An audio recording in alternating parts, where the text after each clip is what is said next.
record, please. And after you've done that, please proceed with your presentation.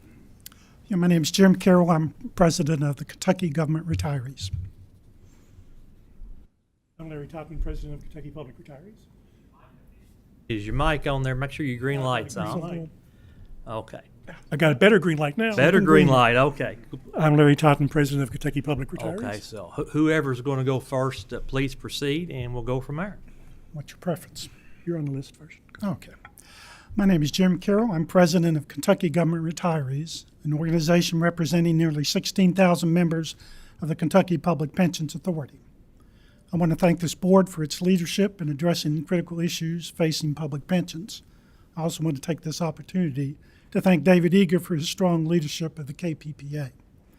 As you may recall, I appeared before this board last September to discuss retiree cost of living adjustments.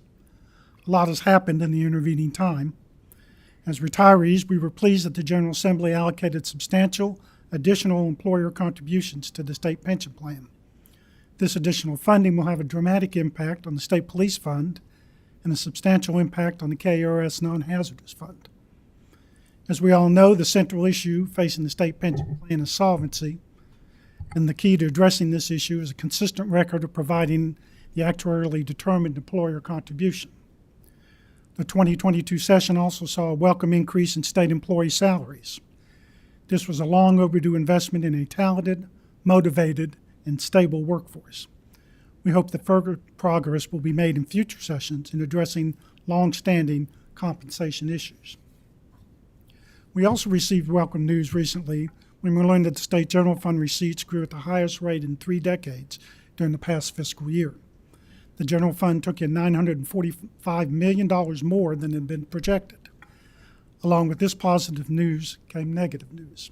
Unfortunately, KPPA retirees, like everyone else, are facing sky-high costs for essential goods and services. As you're aware, the most recent cost of living adjustment was granted a decade ago, on July 1st, 2011. According to an inflation calculator, an item that cost $1 in 2012 now costs $1.29. The current annualized inflation rate is more than 9%. This high cost of living is a relatively recent development. For the first 8 years of the past 10 years, inflation was modest, but has skyrocketed over the past 2 years. Therefore, even folks who recently retired are suffering. One of our members wrote this: I retired in 2019. Before retirement, I'd been working for 10 or 11 years without a cost of living raise at work. I retired from a local health department and we had received no raises and even went through a lot of furlough time. As you can imagine, a COLA would help us so much. I'm struggling daily. Another retiree wrote, I was forced to retire on disability in 2004. Although my income was cut in half and my life changed dramatically, I adjusted my lifestyle. For a few years, I got cost of living raises, and that helped keep my head above water. Then we stopped getting small raises. For a while, I was able to manage, but in the last several years, it's become more and more unmanageable. When we appeared before this board last September, there was concern. With the unrelenting increase in the cost of living, since then, that concern has only grown. As this board reviews its recommendations for the 2023 legislative session, we hope you will recommend a pre-funded COLA for KPPA retirees. The goal would be to provide an amount that would help defray some portion of the loss of real income over the past decade. We call it a catch-up COLA. We believe the most impactful way of providing this benefit would be a one-time lump sum amount to each retiree. As you know, in the past, a COLA was provided as a small percentage increase to a pension. This approach made sense when it was anticipated that a COLA would be an ongoing feature, like a Social Security inflation adjustment. It seems less effective now. A percentage COLA would be a permanent benefit, so it would have to be amortized over decades, making it an expensive proposition to underwrite. And a typical COLA would add only $20 or $30 a month to a pension check. There's also an actuarial risk for an ongoing benefit. Would the amount of money set aside at the front end be sufficient to provide the benefit in the long run? We believe the simpler, less expensive, and more impactful approach would be a lump sum amount. One idea that was discussed last year was simply one extra monthly pension check. Many retirees receive modest pension amounts. In our largest fund, the CERS non-hazardous, the monthly pension payment is $1,000. A 13th check would be a welcome additional benefit to help cope with higher costs. Another idea would be a lump sum payment determined by benefit. Someone who has a more modest benefit would receive a higher payment. We've seen this stratified approach used to provide annual increments for state employees. A general fund investment in a COLA is an investment in Kentucky's economy. Now more than ever, we as retirees are spending more in our local economies on goods and services. KPPA distributes $2 billion in annual benefits, and 93% of recipients live right here in Kentucky. We hope you'll consider this critical need in the coming months as you prepare for the 2023 session. Thank you.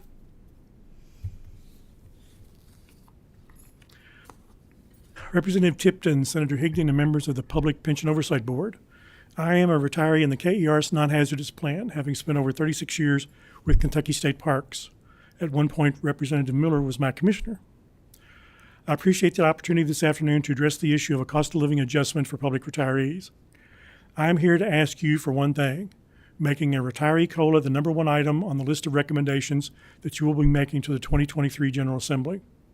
I am not going to discuss the personal stress faced by many of our over 125,000 retirees across the Commonwealth. But it should be noted 2/3 of the KPPA pension recipients receive less than $20,000 a year.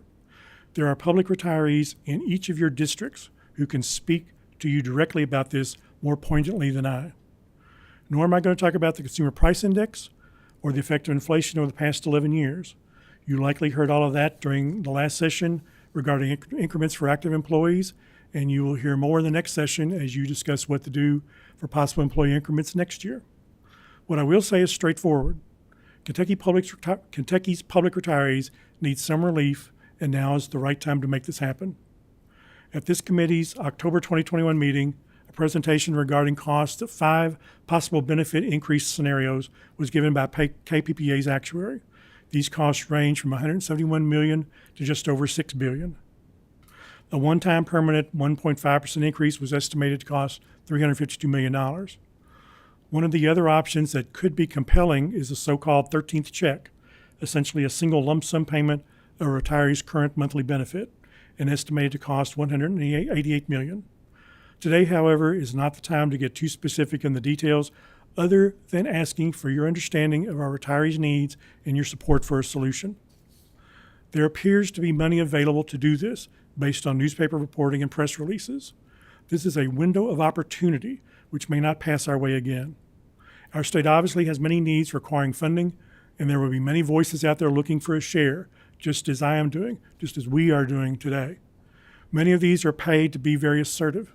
Sadly, public retirees, like public employees, have no comparable voice. Our past service to the Commonwealth speaks for us.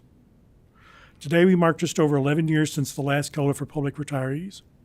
We are relying here on your realization that this is far too long and the time is right to help mitigate the situation. My hope is that we can take actions in the coming month through this committee and the General Assembly to make something good happen. Thank you. Larry, Jim, thank you for being here. I appreciate you being the voice of the members of your organization. And we certainly appreciate the dedicated work of our public retirees all across the state in all the systems in KPPA. Just a reminder to everybody, or members, maybe those who are watching this meeting, I know there's always confusion on these issues. The teacher's retirement system does have an automatic COLA. However, that COLA is pre-funded in their contributions. That is not the case in any of our KPPA systems, so that's why we're having this conversation today. We're all aware of the increased cost of everything.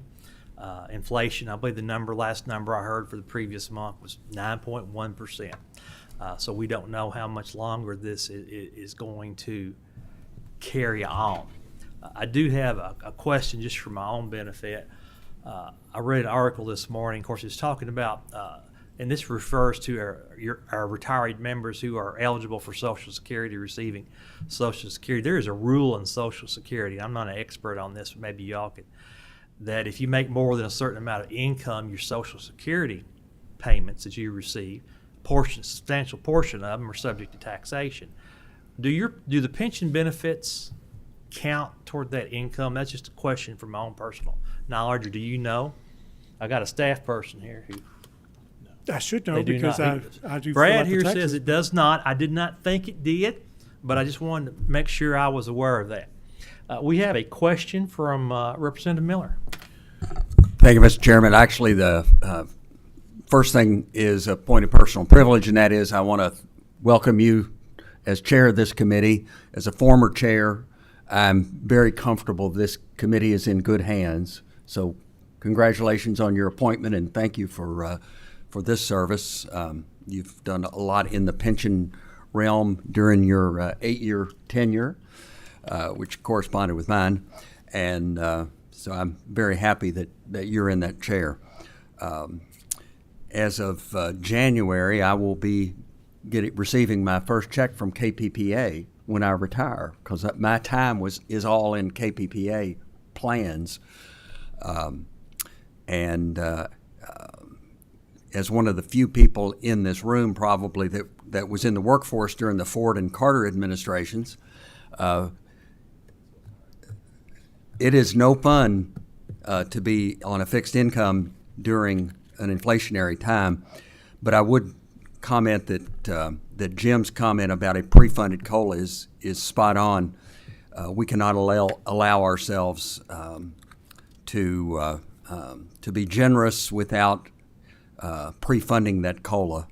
That is, we've worked too hard to turn the tide on KPPA funding, CERS, KERS funding, to backslide on that. And while I won't have a vote, I'll have a rooting side, I'm sure. But nonetheless, thank you all for your presentation, and look forward to seeing your action next session. Thank you. Thank you, Representative Miller. I have a question from Representative Wheatley.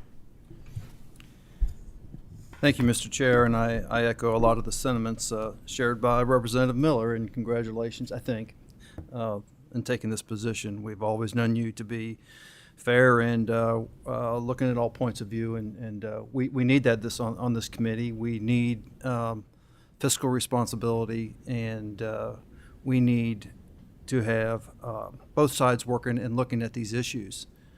But what we need most certainly is a way to deal with increasing the opportunities for there to be COLAs, or to be a way to help our retirees after retirement. And I say that is that there's 180 or so pension systems around the country. I know there are ways to do this. There are ways that we can either catch up or to establish a pre-funded way that we're going to be able to deal with COLAs, cost of living increases, and I'm full support of that. I recommend that we all get together, and whether it's people on this board, as we have done in the past with the passage of House Bill 8, or whatever group of people we want to bring in, stakeholders, to be able to find a way not only to do some kind of catch-up, but a long-term plan. And one that has to be responsible and has to be pre-funded and has to meet all the requirements. We don't want to put the system at risk at all. And of course, Mr. Carroll, what you said about the most important thing is the ARC, and to continue to fund that. But the ARC, in my opinion, should include this issue. And whatever method we come up with, I hope you'll work with us, and I'm sure the director of KPPA will work with us, and we'll look at how other systems are doing this, and we'll find a way to make this work. To go this long and with this few amount of raises that we have seen, and I'm one of those people who have been collecting from the system since 2008, and there's been very, very little change in the amount. And how we deal with, as retirees, as we deal with these issues is frequently in hazardous duty, you have to go on and get some other kind of work. And I don't recommend this work for a lot of people, but some do that. But I appreciate you guys being here, bringing this up again, and however we can make this work, I look forward to helping out on that front. Thank you. Next, we have a comment or question from Co-Chair Higdon. Thank you, Mr. Chairman. Mr. Totten, Mr. Carroll, thank you all for being here today.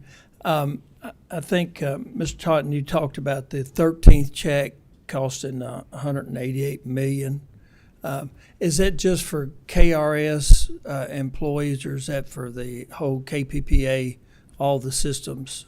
This would have been for all the systems. This was in the chart that was presented in the KPPA presentation back at the October 21st meeting of this group. I think it's slide number 10. Okay. I've had to refer to that a couple times. I think it's slide number 10, and it was 188 for all 5 plans. Okay, thank you. And I think we've heard a lot about whatever we do, it has to be pre-funded. We can't do, as we've done in the past, buy now, pay later. Anything has to be pre-funded. We can't revisit past mistakes. So, thank you, Mr. Chairman. Thank you. Next, we have Representative Graham. My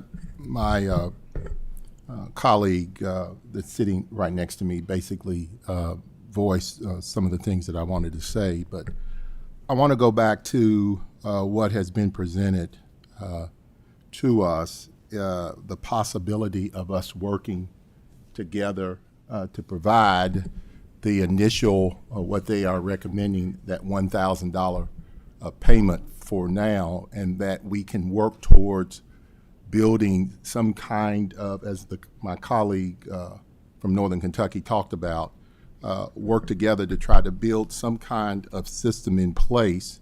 You know, I retired from teachers' retirement, so we get that 1.5% every July 1st, and so, or during that period of July, because we get ours at the end of the month. But if you think about these employees who have retired in the 90s, for example, they had a good salary at the time. But now with inflation and the years gone by, what they thought they could live off of, they cannot do it now. And they're struggling. Some have gone back and gotten extra jobs, part-time jobs. Others who are not able to do that anymore, and I've talked to many people, they're struggling. Their family members are having to help to assist them.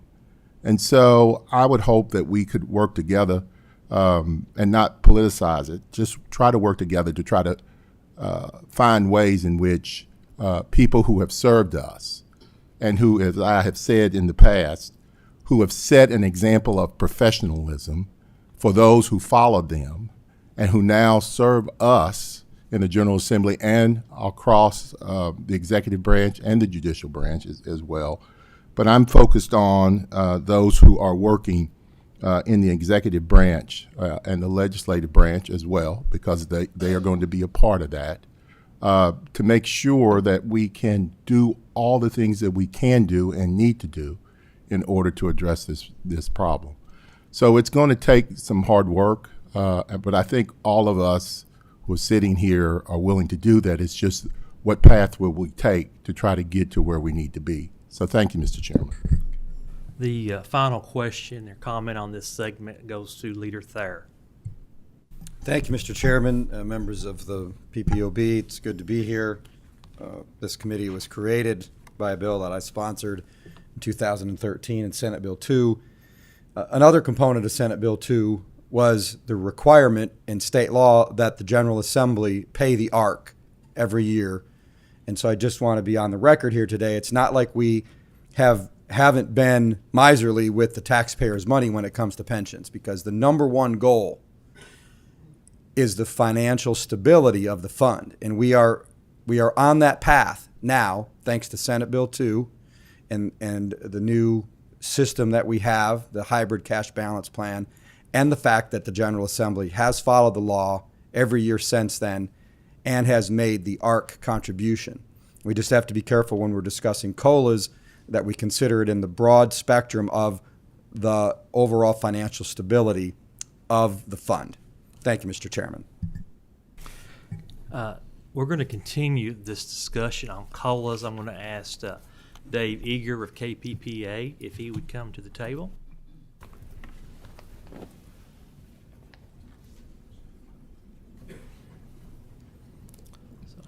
Please identify yourself for the record, and even though we know who you are, let's do this for the record. Sure. And then you can proceed with your presentation. I'm David Eager. I'm the Executive Director of the Kentucky Public Pensions Authority. Please check your mic there, David. I know it's... They turned it off. Okay. Yeah. I'm David Eager. I'm the Executive Director of the Kentucky Public Pensions Authority. Hi, I'm Erin Surratt, and I am the Executive Director of the Office of Benefits at KPPA. If, with your permission, I'd like to make a comment as a follow-up to Representative Wheatley and Representative Graham's comments. Would that be okay? I don't know whether this would have changed the course of history or not, but House Bill 8 got passed, and it was a difficult task, and it was very complex, and it was a steep climb, and we had a group of 6 people who met frequently and for long hours.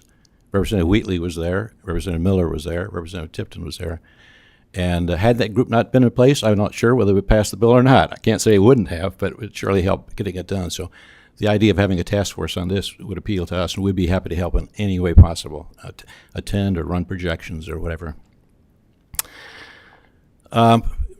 NASRA, which is the National Association of Retirement Administrators, defines the COLA issue in as 3 competing elements.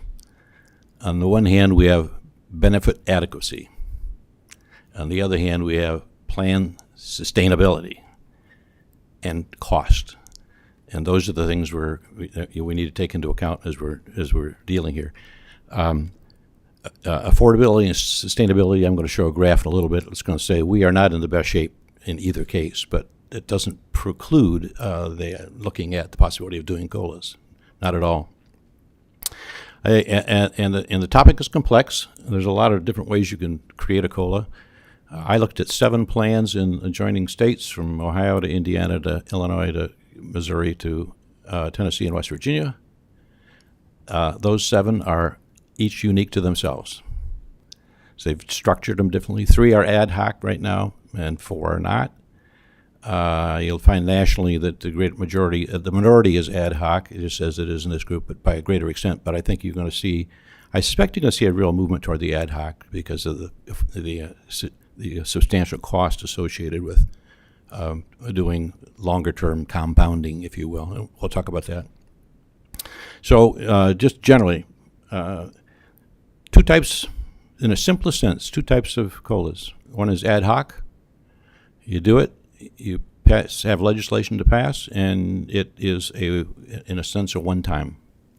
If we said we're going to give one-time 1.5%, or if we say we're going to give one-time 1.5% for 2 years, or if we say we're going to give 1.5% forever, but we're going to pre-fund it, that would be an ad hoc.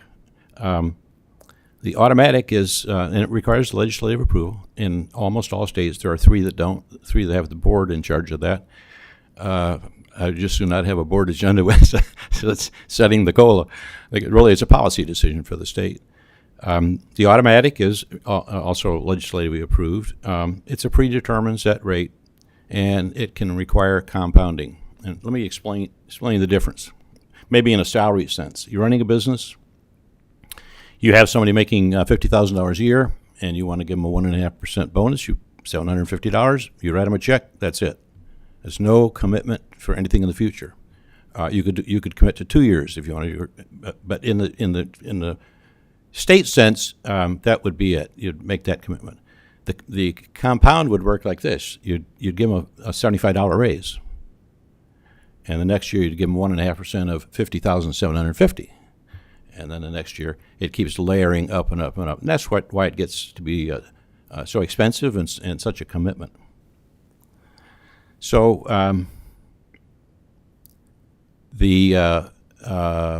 let's go to the legislation on that supporting this, Aaron. Kentucky statutes 61,691 and 78,518.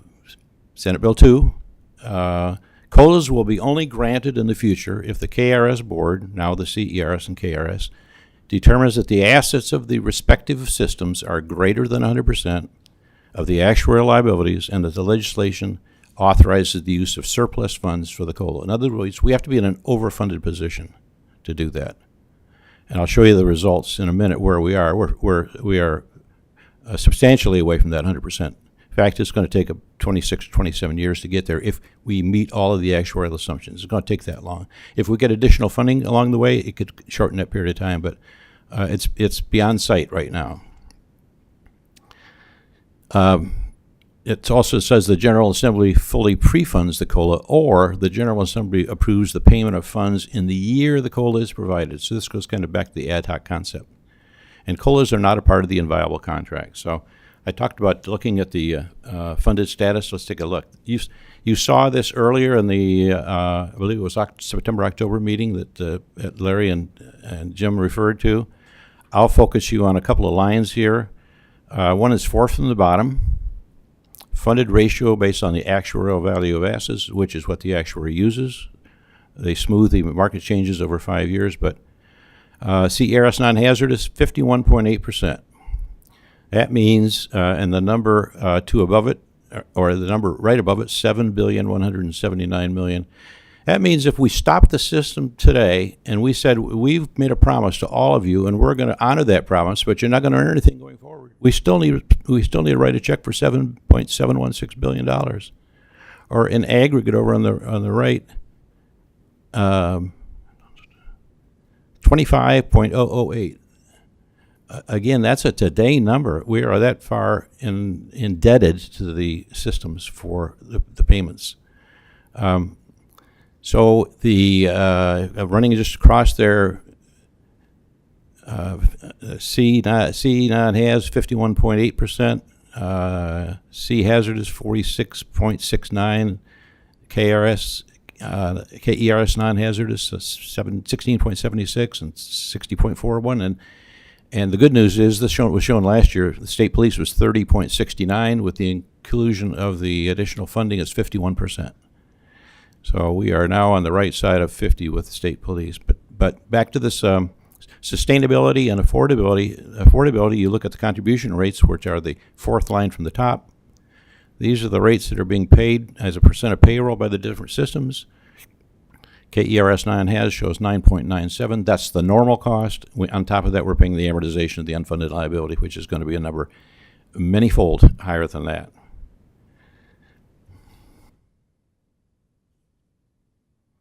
So let's look at annual costs here. Here's one example. We're going to take a 1.5% increase, and we're going to allow that 1.5% increase to remain in place forever for current retirees only, not for future retirees. So if we wanted to say, all right, let's grant a 1.5% for the remainder of the lives of all the retirees, for the K systems it'd be 186 million, and for the C systems it'd be 166. That would be required to be deposited as a pre-fund. So you're going to see that any time that you extend the period of time that you're covering, it gets extremely expensive. Dave, I can stop Yes. you there. I've got Yeah. a question on this. I've been thinking on this question. Of course, the state, we make the contributions to KERS, has, non-has, state police. We've got the C systems, the employers make the contributions. Yeah. In the past, when COLAs have been done across the systems, how does that work for the C systems? Is that something that's added to the cost of those employers? How would that work? I can tell you how it works going forward. Please do. Yeah, unless the C obviously is a great number of employers. There's no financial backing. There's no like the state has. The practical way it would be handled is through contribution increases. So you'd increase the contribution rate in order to pay for it over a period of time. I don't think that the actuaries would say that was qualified as a pre-funding, unless there was some way around that on a year-to-year basis. But for example, that $116 million for the C non-has contribution rate would go up 4.5%. So whatever they're paying, another 4.5%. On the C hazardous, it'd go up 8.5%. But that'd be the way you'd have to do it, as far as I can tell. Thank you. Please proceed. Yeah. Aaron, you wanted to go? So you saw this exhibit, and Larry and Jim were referring to it, but let me walk down each row and just talk about it. One says that we'll do a 1.5% dividend increase for current retirees only, for 5 years only. So there was a notion at one time, let's do an increase and let's let it run for 5 years and then expire. And that would be a total of $171 million to do that. That would be pre-funding that 1.5% for 5 years. I jokingly said, and I shouldn't have been joking, I said, you wouldn't want to work in the call center on year 5 and 1 day or the next paycheck. We would be flooded with phone calls by people saying, what happened? My retirement payment went down. And you'd be beneficiaries who had no clue about this, and a lot of retirees with a shorter memory. So it seems like not a very plausible way. The 13th check that the gentleman referred to in the $188 million, there it is. If you look broke between C and K, K would be $95 million and C would be $93 million. Next would be a 1.5% increase forever for retirees only. No further increase, but they'd get it for the rest of their lives. That would cost $352 million. So now we're pushing it out for a longer period of time. You could do 1.5% for all systems for about $30 million, but it gets pushed up the longer you push it out. Then you have next alternative is 5 years of escalating 1.5% increases, and then stopping after 5 years, and also just for current retirees. So we're taking the prior one, we gave a 1.5%, then we're going to get another 1.5 on top, and then another, and another, and another. And that's $1.5 billion in total, 700, well, almost, or a little over 800 million just for the K. And then finally, a permanent 1.5% for everybody. So now we're at $6 billion, 2.5 for,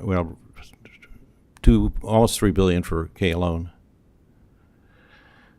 So, I said earlier, there's a lot of ways to skin this cat, and I'll show you one example, and I'll talk about other things that you can do, but here's an example. This just says, and I ran something similar to this earlier and shared it with some of you. The numbers have changed a bit, but let's just say we go to the third column, $1,000. Let's just say we go back, for anybody that's got 25 years or more service, we get a one-time check, $1,000. There's 4,406 people that get that. That's $4.4 million. And then we step it down to 800, then 600, then 400, then 300, and 250. The idea being that the ones with the longest service, in a general sense, may be the ones that need the most relief. And there's going to be exceptions. There's going to be somebody at 25 years who's getting $60,000 a year. But this, in a general way, and it would cost $25 million to do that. So you can say, all right, what could we do with $100 million? Well, you could do 4 times that. You could have the top people get 4,000, the next get 3,200, and so forth. You can jigger this any way you want. You can determine it really helps to have a sum of money that's available that you know here's our budget.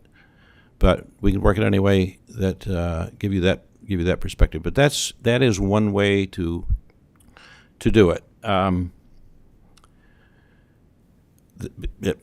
Just other things to consider. You start with just across the board. Everybody gets the same thing, and then this is a variation on that. You can stratify it in different ways. Here we've stratified it by years. You can stratify it by the amount of money they're getting. If their monthly pay is so much, they get so much. If it's a little less, they get a little more, and so forth and so on.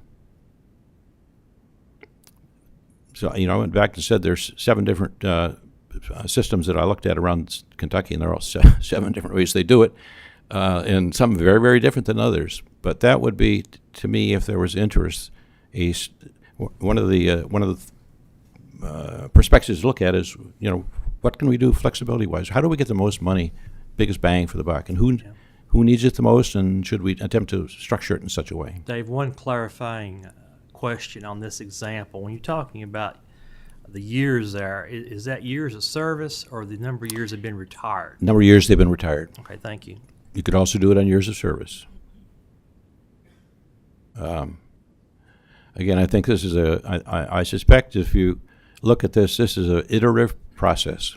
We're going to run some things, and we would just take direction from you all as to what kinds of perspectives would look.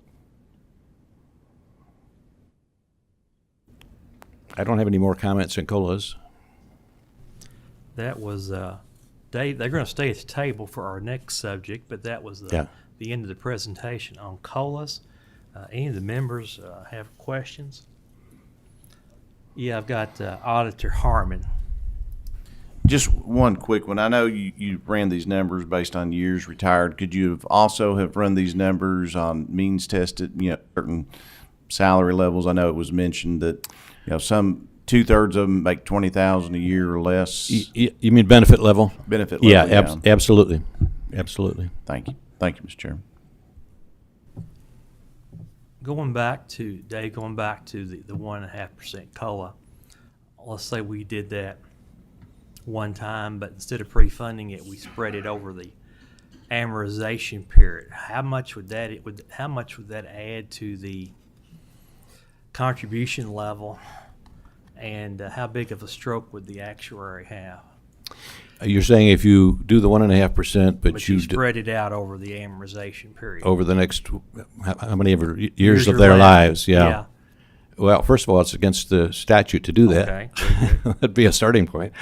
And if somehow the statute were changed, I suspect the actuary would say that it's not a very healthy idea to do it that way. I'm not trying to dodge your question, I understand. This is a complicated issue. Yeah. And we all understand the need to proceed cautiously because we understand the health of the systems and how we need to move forward. Any other questions from any members on the COLAs? Okay. Now we'll go to the next part of our presentation. I asked Dave to talk about this. I had in the budget, we put a lot of money into the budget, and employee salaries. We put extra money into the SEEK formula and education. I actually had a classified employee contact me who was near retirement. The district had done an evaluation of surrounding districts and had decided that if we're going to keep our employees, we've got to raise. They had like a 20% increase in salary, and they're near retirement, so they were concerned about how this pension spiking provisions in statute would impact them. So I thought it would be good for us to have a refresher on what our statutes say and how situations like this might work. So please proceed. Yeah, I'll just say one thing. I'm going to pass the baton to Erin Surratt, our Executive Director of Office of Benefits, and I will tell you, she is one excellent employee. And Brad's up there shaking his head. He knows you have to interact with her in legislation.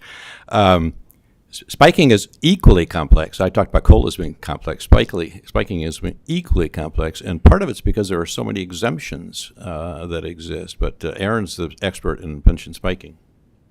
Thank you. And thank you for the opportunity to give an overview of the pension spiking.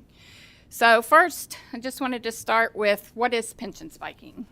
Pension spiking occurs when there is an increase in credible compensation of more than 10% in a fiscal year when compared to the previous fiscal year during the member's last 5 years of employment. So we just review the last 5 years of employment for the pension spiking. You can see that there is an asterisk there, and like Mr. Eager said, exemptions apply to this pension spiking. We'll get into that more in just a few slides. So I've heard Senate Bill 2 of 2013 mentioned a couple of times today. Senate Bill 2 of 2013 also created the pension spiking law, which is Kentucky Revised Statute 61598. At the time that it was created, it was effective for retirement dates beginning January 1st, 2014. And there's been some changes, but this piece here goes through retirement dates of June 30th, 2017. And the cost of the spike goes to the last participating employer. They are responsible for paying the actuarial cost of the pension spike. The member's benefit can use the full credible compensation in determining their benefits, but the employer had to pay the actuarial cost for that spike. The employer has 12 months to pay the invoice without interest, and the employer may appeal a bona fide career advancement or promotional determination made by the authority. So they do have the opportunity to appeal that. In 2017, with Senate Bill 104, made significant amendments to 61598. The most significant piece being the burden of the cost of the spike shifted from the employer to the member. It was effective for retirement dates beginning on January 1st, 2018. And a member's credible compensation is reduced as a result of the spike and will not be used to determine the member's retirement benefit. Credible compensation earned prior to July 1st, 2017 is not considered for reduction for the member pension spiking.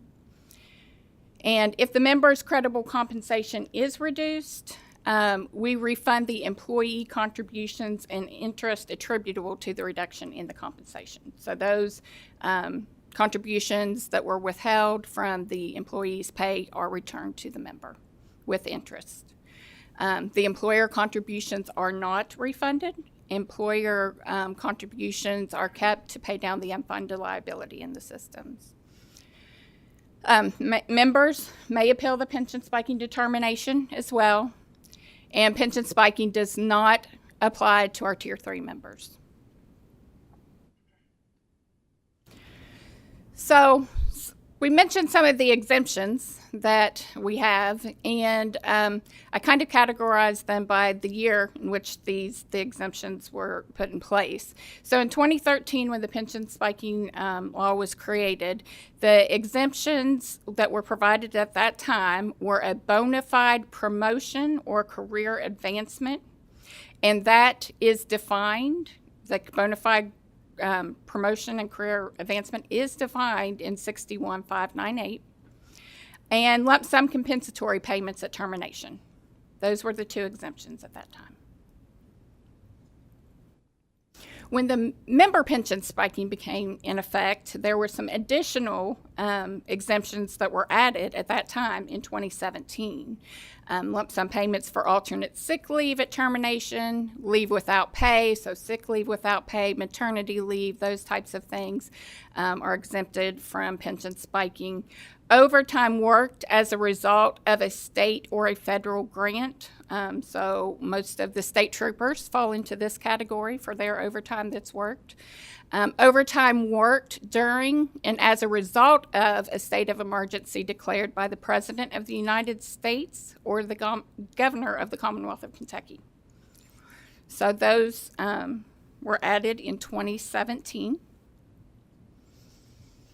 In 2021, in our housekeeping bill, we had been through member pension spiking for a couple of years at this point, and we looked at some data of the pension spikes that we saw. And I know you all have heard many times unintended consequences.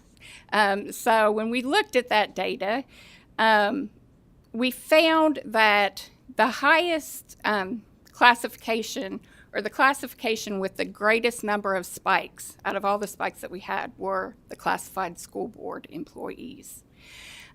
These are also some of our lowest paid employees that are reported to the systems, and they're also in that category of the lowest benefits that are earned. The average change to the monthly benefit for those school board employees was $5.72. So when we looked at the data and presented the data to the legislators, we looked and the 25 threshold, looking at a $25 threshold, in addition to the 10% increase in the credible compensation, it reduced 80% of the spikes, but only 20% of the savings to the systems. So kind of the 80-20 rule when we looked at those numbers. So in 2021 in the housekeeping bill, it was added that credible compensation earned after the July 1, 2017 date that results in a greater than 10% increase shall not be considered for reduction if it increases the monthly retirement benefit by less than $25. So that was added in 2021. I might add that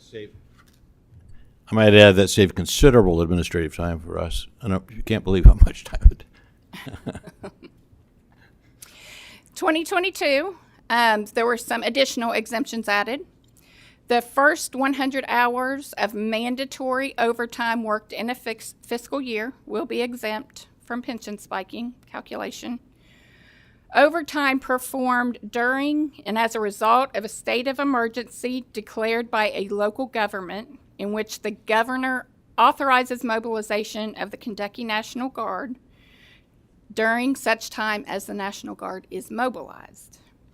Now you can see below, this was made retroactive to May 28th, 2020. This exemption was, and shall, for the purposes of local government emergencies issued on or after that date, May 28th, 2020, but prior to October 5th, 2020, apply to any overtime worked from May 28th, 2020 through May 11th, 2021, regardless of whether or not the National Guard was mobilized for the entire period. The Kentucky Public Pensions Authority, KPPA, shall adjust the benefits of the members and retirees that were determined to have a spike because of this. And then one other exemption that was created, now this was created in the Executive Branch Budget Bill, House Bill 1. So pay raises for public defender attorneys and staff, including law clerk, staff attorney 1, staff attorney 2, staff attorney supervisor, and staff attorney manager, will be exempt from reduction under KRS 61598. So any of the raises that were given in this biennium for those specific positions will not count towards the pension spiking calculation. Aaron, I have a question. Yes, sir. The budget bill, House Bill 1, will that provision only be in effect for 2 years? That is correct. Yes.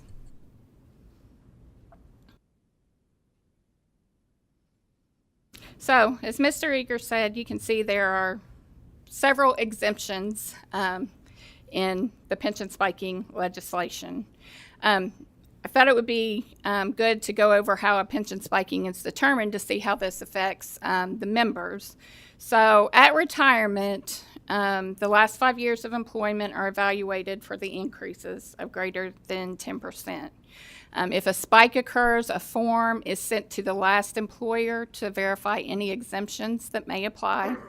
In our regulation, we state that they must be returned. That form must be returned within 60 days. However, we do have some issues with getting those forms returned timely from our employers.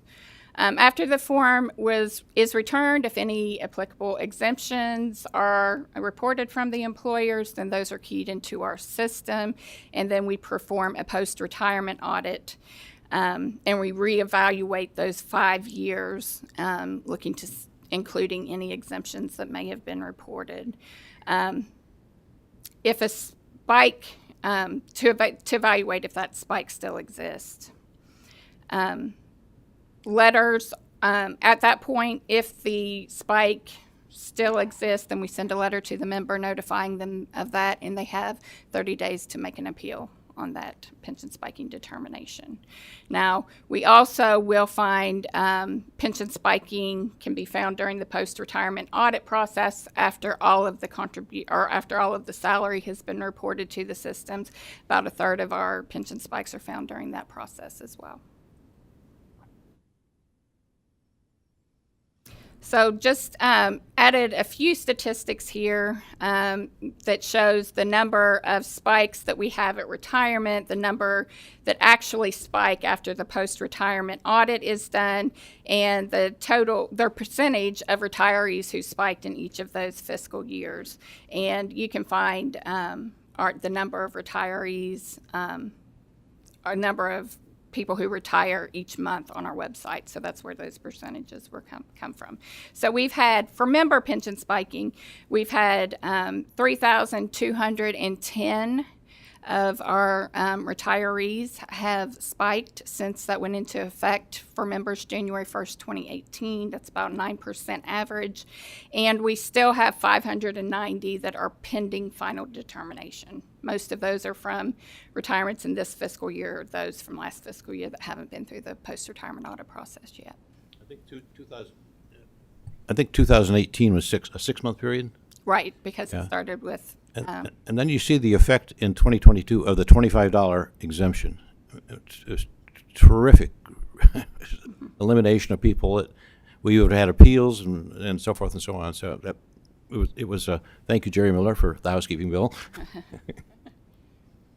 Well, thank you for this update and presentation. I think with all the changes that have been made since the original bill was passed, it's good to have a better understanding and an update. And I think we all understand the purpose of the pension spiking legislation was to prevent situations where things happen maybe that shouldn't happen toward retirement. And the original comment that was made, the original exemption, except for a bona fide promotion or career advancement. So that, for the members of the PPOB, I think the question is, when we did this, we probably weren't thinking about employees getting 8 and 10% raises in 1 year. Mm-hmm. So that's the question we need to have a conversation about. I know we got Chairman Petrie, Budget Hicks, Director Hicks are here. We had some employees that got lump sum payments, then got 8% on top of that. Now, one quick question. Just for clarification, the state police $15,000 raises, they were exempted from this. Am I correct in that? No, sir, they were not. So they're not exempted. No. So we're going to encourage them to work 5 years or longer.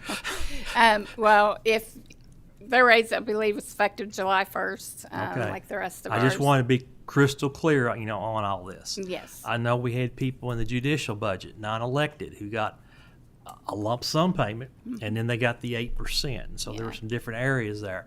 So I think that's a question we just need to ask ourselves. Now, also for clarification, my example of my constituent who got that 20% raise, if they were to retire, the first year they'd get credit for 10%. Right. Toward their That's critical right. compensation. Yes. Down to And the then 25. the next year they'd get the credit for the remainder of that. So, but it would have a potential impact on somebody's retirement benefits. Yes, we've had several questions about the across-the-board raises, and that is not a listed exemption in the statute. There is just the one carve-out in the budget bill, but for all others, there is no exemption for them, and it would count towards the spike, which could reduce their final compensation, which is used to Just calculate for their our benefit. knowledge, have you all looked at any numbers and projected any numbers in the event we were to make a change, how much that would add to the cost of the systems? No, we are working on numbers. Okay, if you When can we give us- got the request, we give us don't an have update those. on that when you have Certainly, that. when we And have those numbers, we'll share them. We have a question from Representative Graham about Jimmy. This is not. I usually have a hard time with the mic.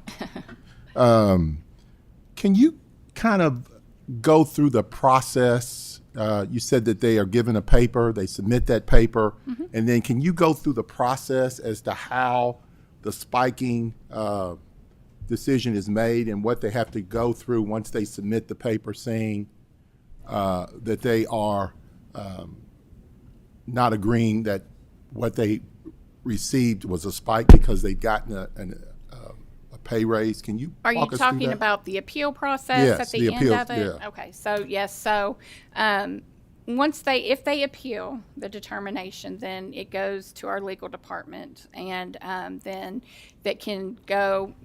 the member can hire counsel to represent them, or they can go pro se, but they can go to a hearing over the matter with a hearing officer. The hearing officer makes a determination. Once it gets to that point, then it goes to our administrative appeals committee for them to either accept the hearing officer's decision or find their own findings. If it's still after that point considered a spike, then the member can appeal to the Franklin Circuit Court. So what we see we have, as you can imagine, several appeals.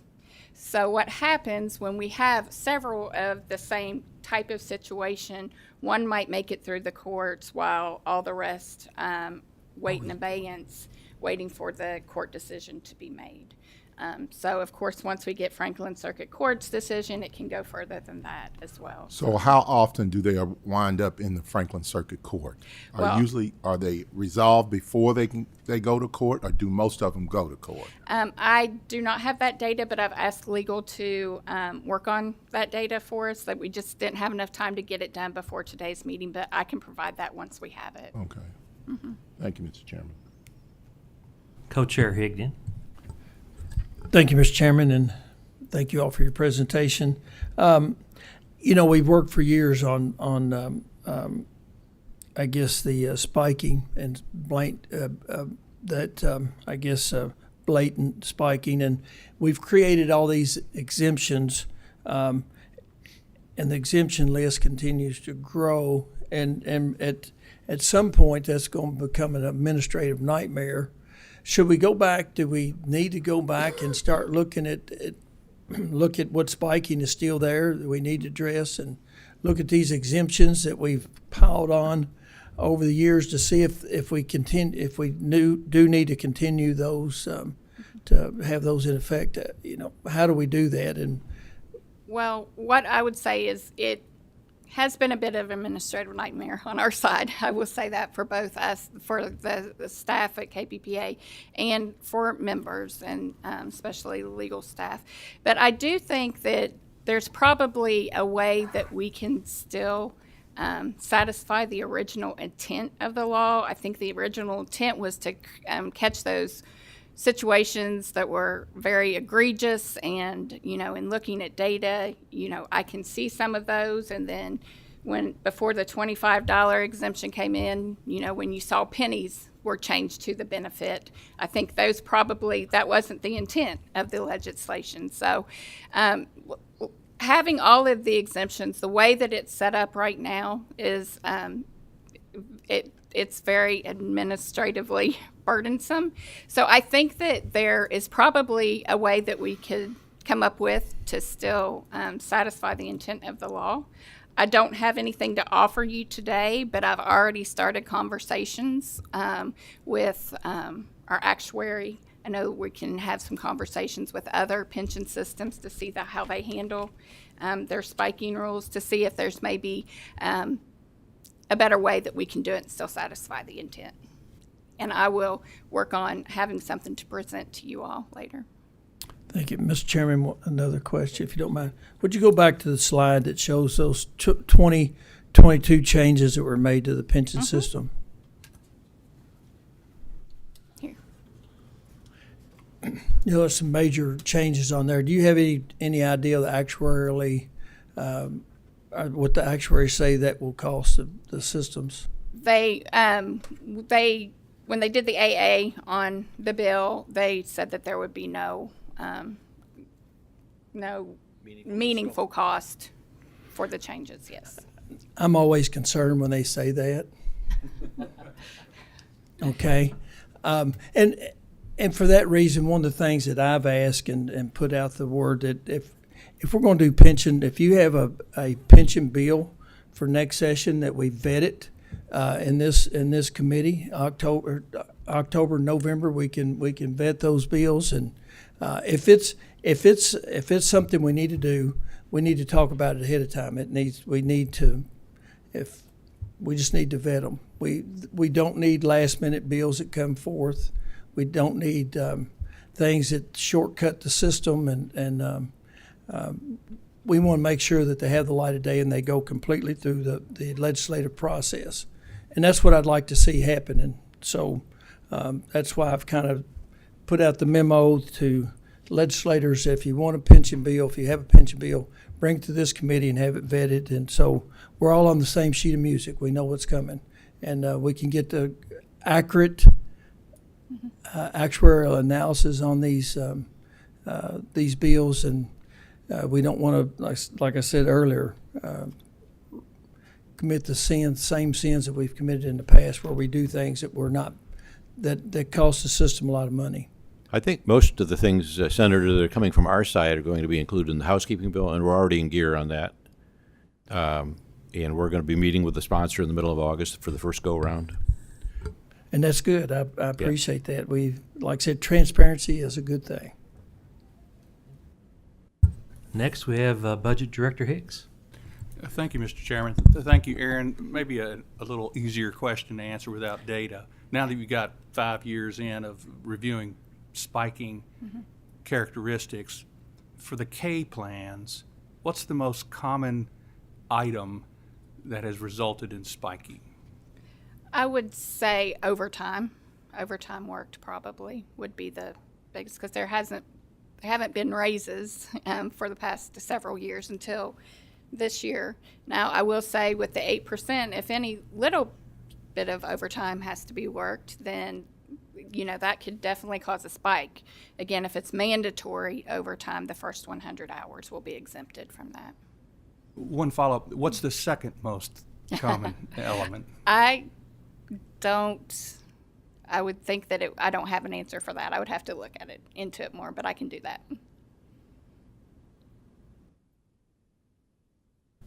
Chairman Miller. Thank you, Mr. Chairman.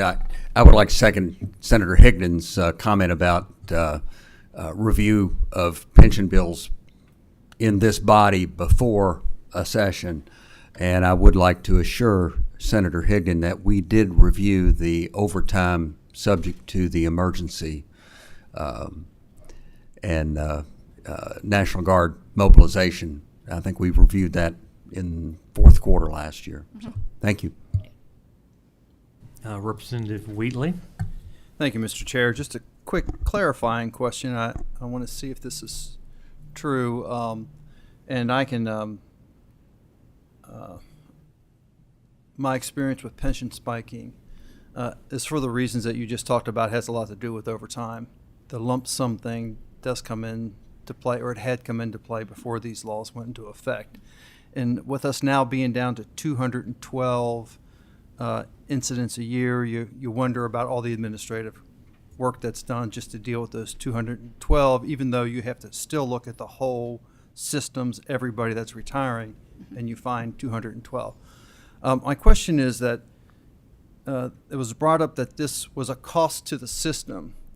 In any way, is pension spiking previous to the laws going into effect in 2013 or Senate Bill 2, was there really a cost to the system? Because doesn't both the employer and the employee contribute all the actuarial costs to pay for the amount that